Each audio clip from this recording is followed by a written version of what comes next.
everyone, this is Rebecca with Learning Together by Grace, and today I'm doing it a little bit different. I'm in my car. I was going to record, with my setup and everything, but I was like, you know what better time to record than now when I'm by myself, alone, no children, no husband, no one to interrupt me, no editing because I'm not doing it.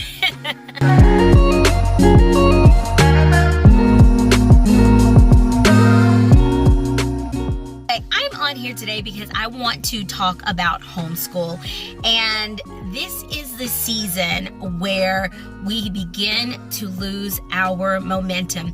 And even to be quite honest with you, when I was working in the public school system, in the private school sector, the children, they were over it. They were done with school. It was springtime. They wanted to be outside playing. They wanted to come alive, right? And that does not befall us as homeschoolers. I'm at that point where I'm like, I am so done with school. I am ready to close the books, not have to plan another lesson. I am ready to stop answering questions and stop doing all the research. I am done. And so with that being said, I've been thinking, what are some things that I do to keep the momentum? And to be quite frank, I think the routine, just having a set routine, knowing that every morning when you wake up, you know that this is going to happen, that's going to happen, and we're going to get it done. And honestly, at this point in our homeschooling, because we've been doing the same curriculum,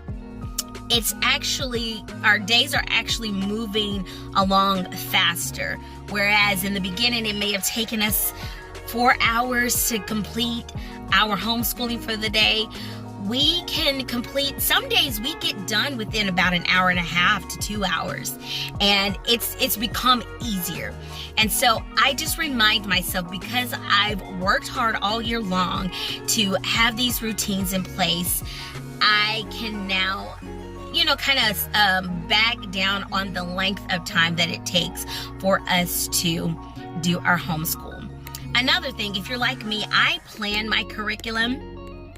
And so what I have done over this last month is not require as much from my children, because they've been working really hard all year long and they've learned so much. And one thing I have to remind myself is that I don't care if you're in the public school system, the private school system, or homeschooled, there's only so much that you can retain. And if I can keep even because I think about myself, I went to college, I got my master's degree, but even with that, I don't remember everything that I learned. And a lot of times I have to go back and remind myself and refresh myself. And so I give myself and my children grace in that regards. All right. And so another thing is maybe do a fun lesson for the week. Instead of maybe just set your normal rigmarole to the side, your normal homeschool curriculum to the side just for a week, and maybe do a quick lesson on maybe springtime, or Easter just passed, do a lesson on Easter, or doing the holidays like Christmas, things like that. Maybe just do a week and focus on that particular holiday or that season. Those types of things has helped refresh us, and it has helped take away the monotony of homeschool. So that's another tip.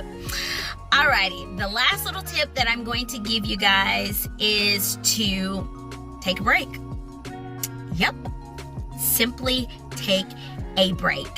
So I'm going to tell you, this week we did not do homeschool, with the exception of my daughter doing some homeschool work on Monday. So I've actually been under the weather for the last 2 weeks. Today is the first day that I feel probably about 85% to 90% normal. Still have this little lingering cough and a little bit of hoarseness in my throat. Anyway, my son even got sick. He woke up Monday morning, had a fever, wasn't feeling well. And there have been times where, they've been a little under the weather, and we still did some homeschool, maybe not as much, but we still did something. But I told my husband on Sunday, I said, I am exhausted. I am taking a break. I am not homeschooling this entire week. I think my husband thought I was joking. He was like, oh no, you can just do a little bit here and a little bit there, just do something. But I knew in my mind, and I knew with my body, like, no, I need a break, and I feel like the children need a break too. And that's okay. The thing that I've come to realize with homeschooling over the years is that we, and even with being a public school teacher and a private school teacher, is that there's only but so much that you retain in a school year. And even as I was going to school, if I'm honest with myself, I got my master's degree, and there's so many things that I did not remember. And so when I need help with those things, I go and research. And so I have made it a point to give my children the tools that they need in order to find answers to questions that they have or problems that they need to solve. And so if you're setting your children up like that, they will always know how to research and find the answers that they're looking for. And they will always know how to, and honestly, the basis of homeschooling, or just education period, is knowing how to read for understanding, knowing how to find answers, knowing how to do your math, and everything else will fall in line. So even if you're doing something like this year, we're doing oceanography, I could just say research all things oceanography, and my children, they know how, well, maybe a little bit more detailed, but my children know how to go and research. I've taught them like how to find scholarly articles, or even sites such as like National Geographic's or Britannica or something like that, that's going to give them a more reputable source or article. Or even on YouTube, they have so many, like National Geographic has its own channel on YouTube, and they can watch videos. And oh my gosh, like if you set your children up that way, they will soar and they will be okay. They will be perfectly fine. So anyways, going back to taking this week off, like I said, I don't think my husband believed me, but I did it anyway. And I am so glad that I did, because it rejuvenated me.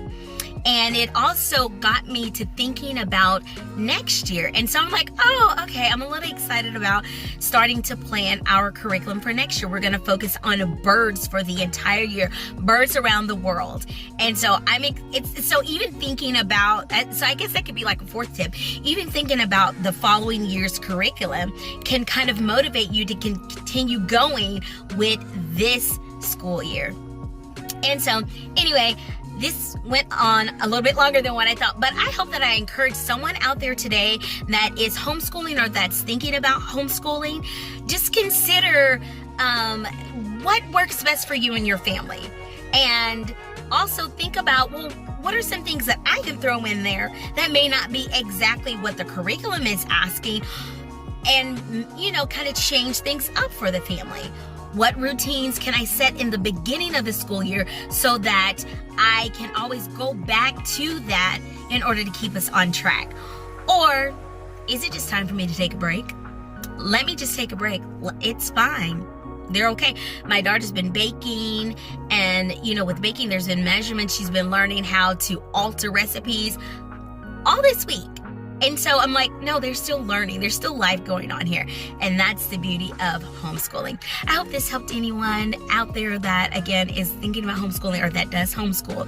And you just need to remind yourself that it's okay. All right. Thank you guys for watching until the end. Hit that like button, subscribe, that notification bell, and share. If you're a part of this growing community, go on and share with your neighbors or your friends, your family, whomever it may be. Share with them. Let them know what we're doing over here. Thank you guys for stopping by.